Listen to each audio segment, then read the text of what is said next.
so intimate and so real. Did you have a hard time not like bawling and like being just so, I mean, it's so intense. Like, how did you deal with that? When I was writing it? Yeah. Yeah, it was a very emotionally intense process. When I was just writing it in bits and pieces, not so much, but once I like really devoted myself to it and was sitting with it every day, it brought up a lot, but more so in the present even than, because I think the charge of a lot of these things, it passes and new things keep coming up, But yeah, I mean, the thing is, when I wrote it, I really was wanting to reach out to other women, that might be feeling isolated or, feel like they're all alone with these kinds of feelings. And I was thinking about, like, wanting to be as real and intimate as I could. But I wasn't wanting to be like, hey, everybody, look at my inner life, Like it wasn't about kind of exposure. That's not really, that part of it isn't that exciting to me. But yeah, I mean, it feels pretty vulnerable to put that out there, but I feel like it's worth it because I want that too, like I feel like if we can just sort of live with our hearts open and allow people to know us, it deepens our relationships and whatever, I don't know, self-consciousness that I might have about it is not really anything in comparison if it could actually help somebody, because everyone's going to forget about me later, so yeah, but it was intense. I was dreaming about it all the time, and yeah, but I'm so glad I'm not writing it anymore, so it's like, just feels exciting now. Yeah. What's that? The writing was another baby. Yeah, for sure. Dreaming about it all. For sure. Yeah. Do you intend to continue writing? I do if it's, I don't want to do it because I should or something, but I feel like if the right idea comes, and actually I just had a meeting with Carly Searle. Is that how you say your last name now?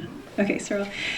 We used to work together at AOMA, and she's amazing, and she's the one who I feel like helped me just have this publishing thing work out so easily, and also a great writer. And so we are going to start writing a book together called First, and you all may be solicited for your stories about losing your virginity.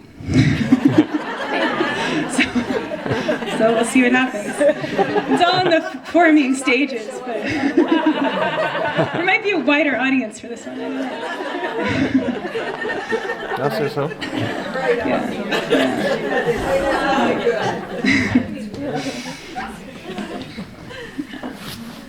Yes. So, what I know of you personally as a friend, it seems like you probably had to overcome a lot of fears. The theme of fear has been prevalent here tonight. The book's behind you. You're done. It's in your hands. Do you now have a sense of fearlessness that you can accomplish all these other new things? I do. Yeah. It's really, I feel like this and a few other things in my life recently have given me the sense that, I don't know, if you have a dream, just go towards it. Like it just makes me feel like, I think there's like a combination of intuition and effort, but I feel less afraid to just do whatever and to be myself and to and also the rejection thing. Like I didn't have to deal with that so much with the publisher, but some lovely authors and birthing professionals wrote some endorsements in the beginning of the book, and I sort of sent it out to a bunch of people, and I got plenty of people either mostly not responding, but sometimes saying no, and then all these people that said yes, and it really has helped me to not care so much. It's like, well, so what if some people don't like it? Other people will like it, and it, like, what does it really matter? And it feels really empowering to just, at this point, I'm feeling like if I'm afraid of something, that's the thing I should do, because I feel like that's how we grow. Yeah. Yeah. inspiring. I'm excited. Yeah. Yes. How did writing this book give you insights not only into your family life, but into your other working life as well? Like my job?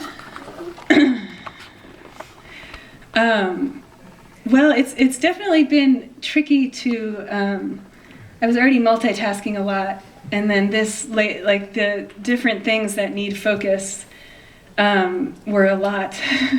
I almost feel like I don't know how to just focus on one thing anymore because the multitasking has just taken over. You know, like I feel like a lot of us as mothers is just you're always doing so many things at once. But I mean, actually, the first chapter in here is about work, and it's helped me learn how to be less of a perfectionist and to, I say in front of my old boss, and to, to just do what work I can do within the time that I've given to that, but when I need to go and do something else, then it's over, and to not carry it with me. And to really try to be present with whatever, the transitions I feel like in my life it's like work, kids, maybe some book stuff, it's just like everything wants a lot of attention, and if I can not try to think ahead so much, like what am I going to do next and what are all these things coming up, and if I can just be like, oh, right now, all I have to do is just answer some questions, I don't have to think about tomorrow. So it's been really helpful to realize that it's not so overwhelming if I can be here now, for sure. Yeah. Who else has got something?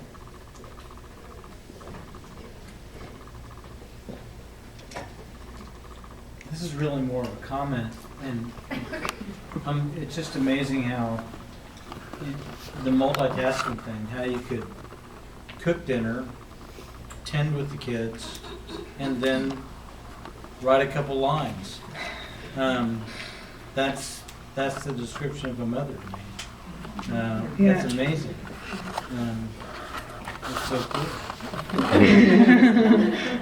Well, and I think like none of it's done like exceedingly well, Which is cool. Yeah. Yeah, I mean, I think that the point, right. The point is to get over the perfectionism of it, and I think that's the thing. Yeah, like the dinner, like just last night I like made this whole thing of soup and I forgot to put any spices in it, or and the kids, that all just but they're learning to take care of themselves, so that's good. I'm excited about that. They're learning from my focusing on other things, and. But that's what was cool about, like, I thought, how on earth am I going to, like, just edit a couple sentences at a time, But I did it every night.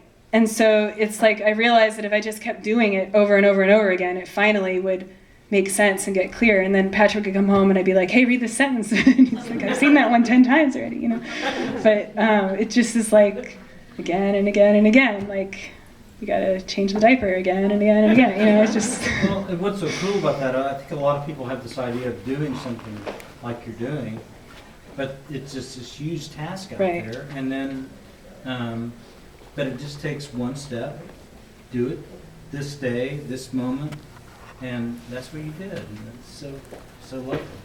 Yeah. Yeah, totally. Yeah. Yeah.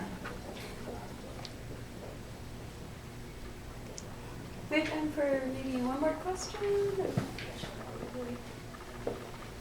Going on this side.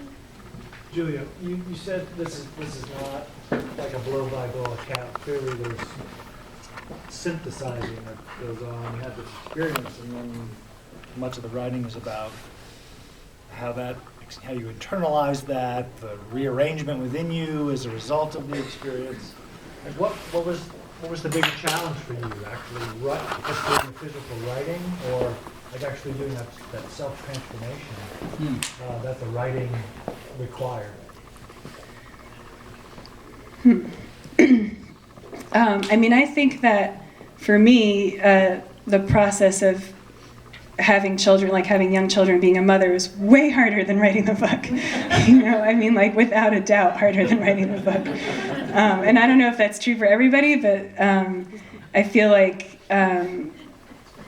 it was hard. I mean, I think after my first one was born, those first few months were super hard, and I was just like blown away and emotional all the time. But it got kind of better and better after time. But after my son Jeremiah was born, I didn't admit it till later, but I did go into a postpartum depression for about a year, and it's only like in retrospect that I can see how differently I feel now than then, like how deadened my energy was and how hard it was to like just get up and function, and so I feel like when I started really writing about that and about all of these things, it was like making meaning out of that, and it felt really good.